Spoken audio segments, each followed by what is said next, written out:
Selamat berjumpa kembali di dalam layanan audio Sahabat Seperjalanan. Hari ini adalah hari Rabu 13 Juli 2022. Tema renungan saat teduh kita dengan judul Milik siapakah anak-anakmu?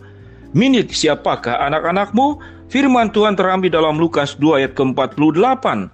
Dan ketika orang tuanya melihat dia atau Yesus, tercenganglah mereka. Lalu kata ibunya kepadanya, "Nak, mengapakah engkau berbuat demikian terhadap kami? Bapamu dan aku dengan cemas mencari engkau."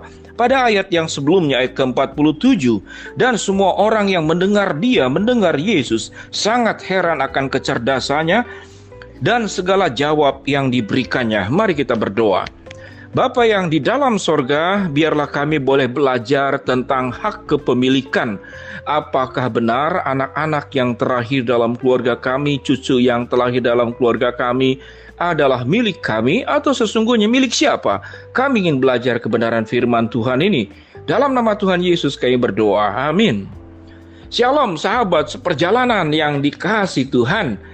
Di dalam banyak hal kehidupan kita seringkali lupa bahwa mana yang merupakan hak milik dan mana yang merupakan sebetulnya adalah titipan. Mana yang hak milik dan mana yang titipan. Tatkala terlalu lama ada pada tangan kita, padahal itu adalah titipan, kita seringkali menganggap itu adalah hak milik kita. Berapa banyak kasus-kasus tanah pemerintah karena diduduki oleh masyarakat sekian lama turun-temurun, lalu menganggap itu adalah hak miliknya, padahal itu adalah tanah pemerintah. Dalam kasus yang lain, misalkan sewaktu kita dititipkan barang tertentu, mungkin motor, mungkin mobil, dan dari awal jelas bahwa itu adalah dipinjamkan, dititipkan, satu hari kelak nanti akan diambil. Karena terlalu lama dititipkan, terlalu lama dipinjamkan, kemudian lama-lama kita merasa lupa bahwa itu adalah titipan dan itu bukanlah hak milik. Suatu saat nanti akan diminta oleh pemiliknya. Nah, kita berbicara sahabat seperjalanan tentang anak cucu kita. Anak cucu kita apakah milik kita? Itu adalah titipan. Anak dan cucu itu adalah titipan yang diberikan oleh Allah. Dan sewaktu dititip, maka Tuhan pun memberikan pesan-pesan. Sama seperti sahabat seperjalanan menitipkan rumah untuk ditinggali, menitipkan kendaraan, menitipkan apapun juga tentu ada pesan-pesan. Pesannya 1, 2, 3, tidak boleh orang masuk, siapa yang boleh, siapa yang tidak, siapa yang pakai, siapa yang tidak. Anak pun demikian.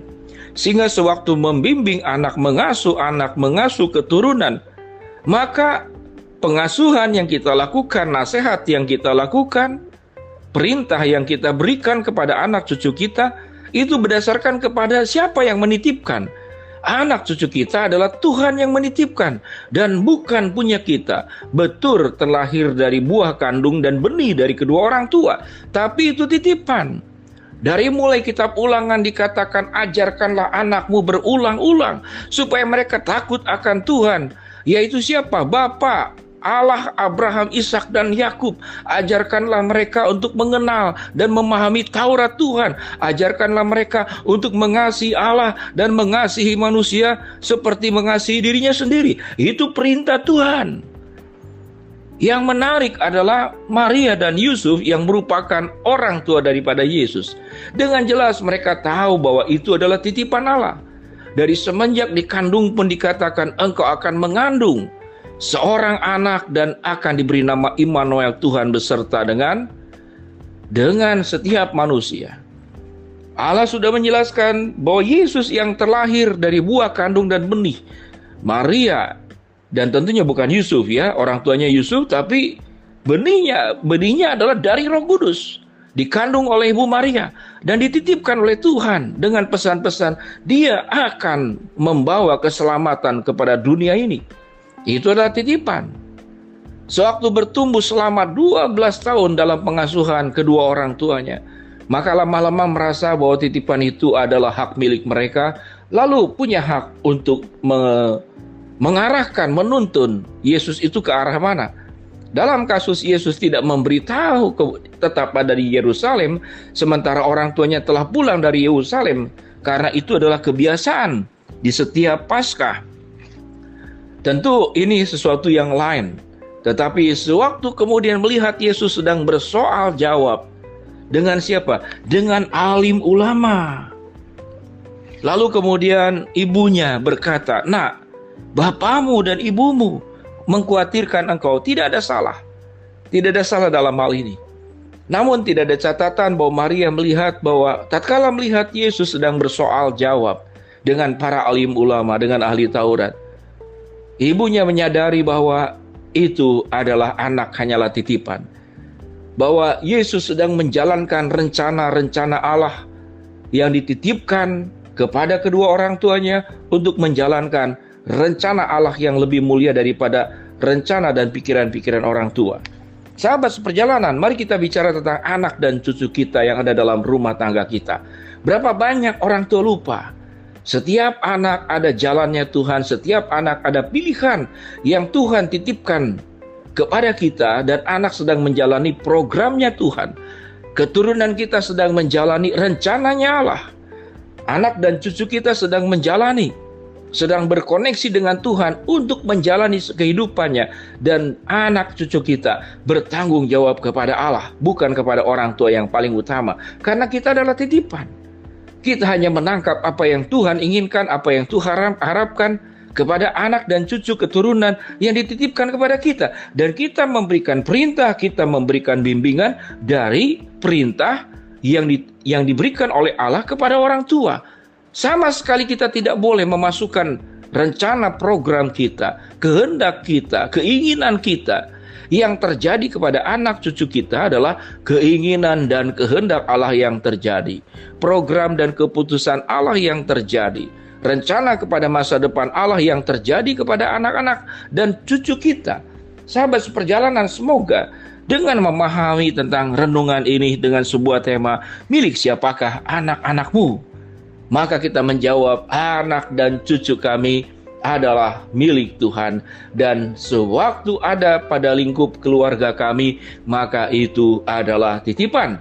Dan sewaktu titipan, maka kami akan menjalankan sewaktu membimbing, mengasuh anak cucu, mengarahkan dengan arah yang Tuhan tunjukkan. Menyampaikan kehendak adalah kehendak Allah kepada anak kita dan bukan kehendak orang tua kita. Kehendak daripada setiap kita sebagai orang tua. Dengan demikian sahabat seperjalanan, kepekaan untuk memahami, membimbing anak cucu kita, keturunan kita ke dalam jalannya Tuhan dan bukan jalannya kita, ke dalam pikirannya Tuhan dan bukan ke dalam pikiran kita, ke dalam rencananya Tuhan dan bukan rencana kita. Kalau kemudian ada yang berbeda antara kehendak kita dan anak punya jalan, maka datanglah kepada Tuhan bertanya, ini anak punya kehendak, kami orang tua punya kehendak, mana yang benar? Kalau kehendaknya itu adalah sesuai dengan apa yang kehendaki orang tua, dan itu adalah kehendak Allah, maka beritahu kepada anak. Namun tatkala anak justru dia lebih menangkap kehendak Tuhan daripada kita orang tua, dan anak sedang menjalankan kehendak Tuhan dengan pilihannya, maka biarlah dia berjalan dengan kehendak Tuhan. Karena anak adalah titipan, sewaktu kita mengasuh, kita mendidik, membimbing, maka bimbingan, pengasuhan harus berdasarkan cara dan juga rencananya Tuhan. Mari sahabat seperjalanan kita berdoa. Bapa yang di dalam surga, kami bersyukur lewat renungan saat ini kami diingatkan bahwa keturunan kami, anak dan cucu kami adalah titipan dan bukan milik kami. Karena titipan, maka segala upaya pengasuhan, bimbingan, dan juga pembekalan apa yang kami kerjakan harus sesuai dengan kehendak Tuhan. Bapa dalam surga, hamba-Mu berdoa buat sahabat seperjalanan yang sedang sakit, Tuhan jamah sembuhkan. Sahabat seperjalanan yang sedang menghadapi masalah, Tuhan bukakan jalan. Sahabat seperjalanan yang sedang memohon, berharap sesuatu, Tuhan akan kabulkan dengan cara dan waktunya Tuhan. Dalam nama Tuhan Yesus kami berdoa, amin. Shalom sahabat seperjalanan, ingatlah anak dan cucu kita hanyalah titipan, bukan milik kita. Titipan Tuhan yang dimiliki oleh kita untuk dijalani di dalam jalan Tuhan. Shalom, Tuhan memberkati kita semua, amin.